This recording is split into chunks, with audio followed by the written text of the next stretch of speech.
வணக்கம் மக்களே, உங்கள் அனைவருக்கும் புத்தாண்டு நல்வாழ்த்துக்கள். வெல்கம் டு மை சேனல் நம்ம டாக்கீஸ். இன்னைக்கு நாம பார்க்க போறது ஒரு வித்தியாசமான இட்லி வெரைட்டி. என்ன இட்லி அப்படின்னு கேட்டிங்கன்னா காஞ்சிபுரம் இட்லி. இந்த காஞ்சிபுரம் இட்லி செய்வதற்கு தேவையான பொருள் என்னன்னு பார்த்தீங்கன்னா, ஃபர்ஸ்ட் ஒரு கப் பச்சரிசி, புழுங்கல் அரிசி, உளுத்தம் பருப்பு எல்லாமே அதே அளவு தண்ணியில் சோக் பண்ணிக்கிறேங்க. ஒரு 3 to 4 hours சோக் பண்ண பிறகு கிரைண்ட் பண்ணிக்கோங்க. கிரைண்ட் பண்ண பிறகு இந்த மாதிரி வரும். அதுக்கு ஒரு ஸ்பூன் சால்ட் ஆட் பண்ணிட்டு அதுக்கப்புறமா you allow the batter to ferment. ஒரு 8 hours ஃபெர்மெண்ட் பண்ண வச்சிருங்க. அதுக்கப்புறமா என்னென்ன தேவை அப்படிங்கிறது பார்ப்போம். கேஷ்யூ நட் எடுத்து வச்சுட்டு இருக்கேன். சுக்கு பொடி, ட்ரை ஜிஞ்சர் பவுடர் அப்படின்னு சொல்லுவாங்க.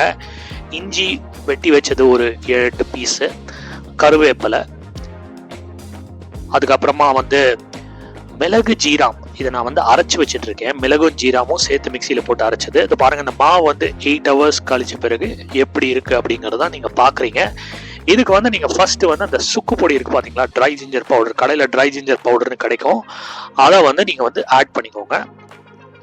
பேரலி இங்க இலுப்பு சட்டியில நீங்க என்ன பண்ண போறீங்கன்னா, ஒரு 2 to 3 டீஸ்பூன் நெய் ஊத்துறீங்க. அந்த இலுப்பு சட்டி நல்லா காஞ்ச பிறகு இப்ப நம்ம அடுத்தது என்ன பண்ண போறோம்னா, நம்ம நிறைய முந்திரி எடுத்து வச்சிருந்தோம். இந்த முந்திரியை முழுசா போடாதீங்க, புரோக்கன் கேஷ்னஸ் மாதிரி இருந்தா நல்லா இருக்கும். ஏன்னா அது நம்ம இட்லியோட மிக்ஸ் பண்ண போறோம். அந்த பேட்டரோட போட்டு நல்லா வறுத்துக்கோங்க மக்களே.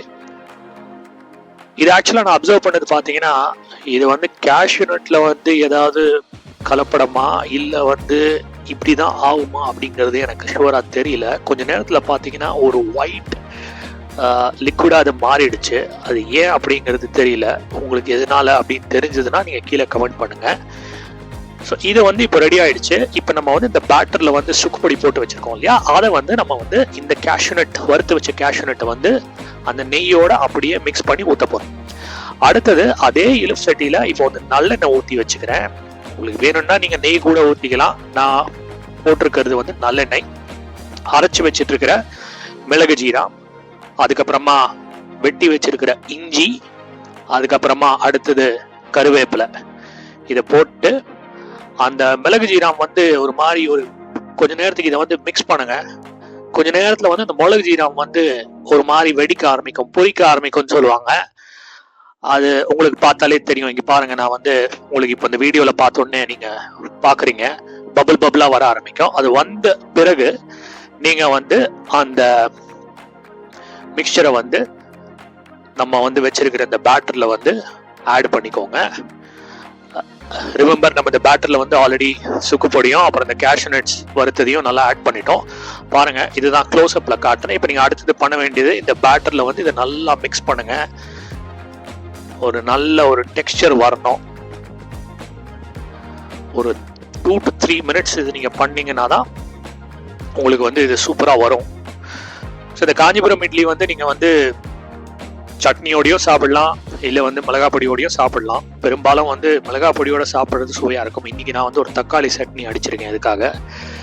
ஸோ பாருங்க, இப்போ அடுத்தது நான் இதை இட்லி தட்டில் வைக்கல, இதை சின்ன சின்ன கப்பில் வைக்க போறேன். ஸோ அதுக்கு முன்னாடி கப்லலாம் ஃபர்ஸ்ட் ஒரு சின்ன ஸ்பூன், ஒரு அரை ஸ்பூன் நெய் விட்டு நல்லா தடவிக்கோங்க. சென்டர்ல மட்டும் தடவினா போதாது, சைட்லயும் நல்லா தடவிக்கோங்க. அப்பதான் உங்களுக்கு இட்லி எடுக்கும் போது ஈஸியா வரும். ரெண்டாவது அஃப்கோர்ஸ் கீ அதனுடைய டேஸ்ட் அது கூடவே வரும்.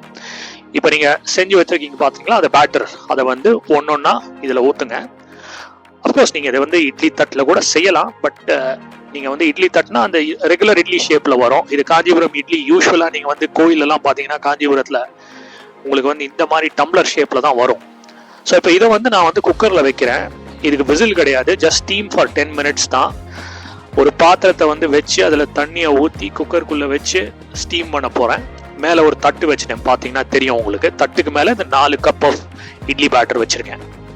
ஒரு 10 நிமிஷம் ஸ்டீம் பண்ணுங்க. 10 நிமிஷம் முடிஞ்சிருச்சு. பாருங்க, அந்த தட்டே கவுந்துருச்சு.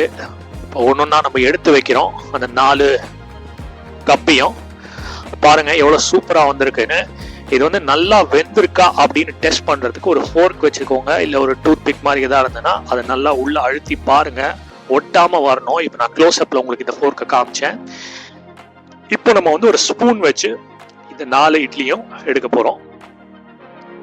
ஸோ ஆக்சுவலாக நான் செஞ்சுக்கிட்டது வந்து ஒரு 7-8 இட்லிக்கு நான் வந்து மாவு தயார் பண்ணிக்கிட்டேன். ஸோ அதுக்கேற்ற மாதிரி நீங்கள் தயார் பண்ணிக்கோங்க. பாருங்கள் எவ்வளோ பியூட்டிஃபுல்லாக வந்திருக்கு அப்படின்னு க்ளோஸ்அப்பில் காட்டுறேன் பாருங்கள். ஷேப் அற்புதமாக வந்திருக்கு. இதை நீங்கள் வெறும்னா கூட சாப்பிடலாம். உங்களுக்கு வந்து மிளகாப்பொடி தேவை அப்படிங்கிறது அவசியம் இல்லை. பாருங்கள் 4 ஷேப்பும் எப்படி வந்திருக்குன்னு, 4 இட்லி எப்படி வந்திருக்குன்னு பாருங்கள். அற்புதமாக வந்திருக்கு. உடைச்சு காட்டுறேன். ரொம்ப ரொம்ப சாஃப்டாக இருக்கும். Tasty Kanchipuram idli is ready. இதை தொட்டுக்கிறதுக்கு தக்காளி சட்னி. நீங்களும் வீட்டில் செஞ்சு பாருங்க மக்களே. தேங்க்ஸ் ஃபார் வாட்சிங் my channel. Do like and subscribe. மீண்டும் ஒரு அற்புதமான வீடியோவில் சந்திப்போம். நன்றி, வணக்கம்.